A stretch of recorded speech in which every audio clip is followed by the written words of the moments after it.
Cayenne large luxury SUV was the car that turned around Porsche's fortunes, and it's a car that still manages to set standards in its segment in this third generation form. It's smarter, faster, more efficient and impressively advanced, while a plug-in hybrid version and efficiency improvements across the range claim to keep the green lobby at bay. Best of all, it can reward you at the wheel in a way that no other rival can.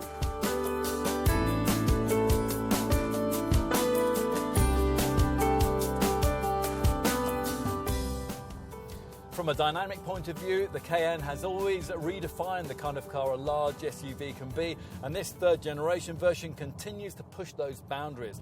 When you're pushing on through the turns, it's able to seek out grip and traction that you'd think a car of this sort simply wouldn't be able to find, and deliver it with the kind of poised body control that you'd normally expect would be foreign to a 2.2-ton SUV.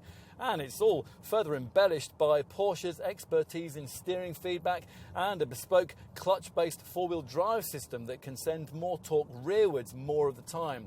Ah yes, torque, well there'll be plenty of that, and that's regardless of which option you select from the much improved and now completely petrol-powered engine range. There's a 340 HP 3-litre V6 used in both the base model and the E-Hybrid, a 2.9-litre twin-turbo V6 for the 440 horsepower Cayenne S, and a 4-litre twin-turbo V8 for the potent 550 HP turbo version that we're trying today. All the power plants are mated to a ZF 8-speed auto gearbox. All variants are good to drive, though it's still fair to say that a well-engineered conventional sports estate would still reward you more. I mean, the laws of physics have to tell somewhere. Still, spend extra on the various elements of dynamic gadgetry available for this third generation model.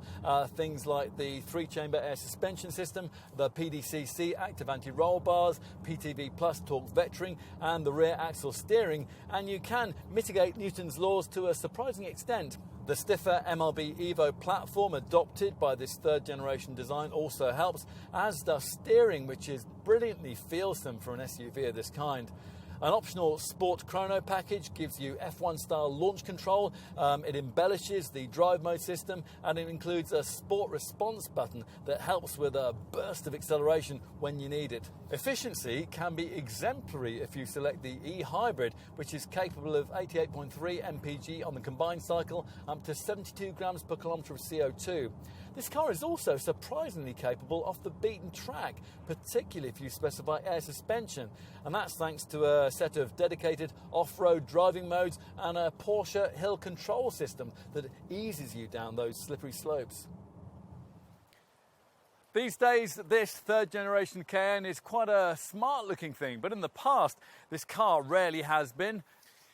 From the front, there's no longer the feeling that Porsche is rather awkwardly trying to graft 911 styling cues into a boxy crossover silhouette, and the previously rather bluff frontage has been somewhat softened by a long sweeping bonnet. This features a more distinctive power dome, and that helps to emphasise the sleeker wings, and these flow into LED headlights that feature three-dimensional light modules and the usual four-beam arrangement favoured by the brand. Take a seat inside, and as ever with a Cayenne, you get a driving position that remains remarkably low set for a large SUV, and that's in keeping with that quest for sports car style driving dynamics and a cockpit style feel. Around the gear stick, the fiddly little buttons that previously decorated the centre console have been replaced by a shiny black panel that comes to life with touch-sensitive controls once you fire the ignition.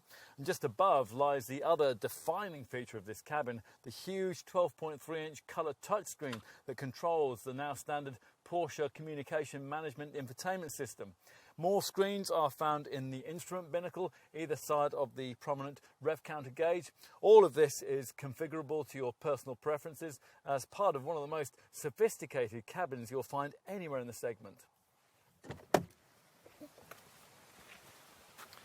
Let's try the back. There is no wheelbase increase this time around, so there's no real increase in legroom, but the scalloped front seat backs help, and you can better prioritise space for your feet by making use of seat bases that slide over a range of 160mm across a 60-40 split. Finally, let's take a look in the boot. Click the key fob button for the power operated tailgate, that's standard, and it's now optionally operable by foot gesture, and you'll find that all models offer significantly more boot space than the previous generation model could provide. So with the base and S variants, there's 770 litres of capacity, that's 100 litres more than before.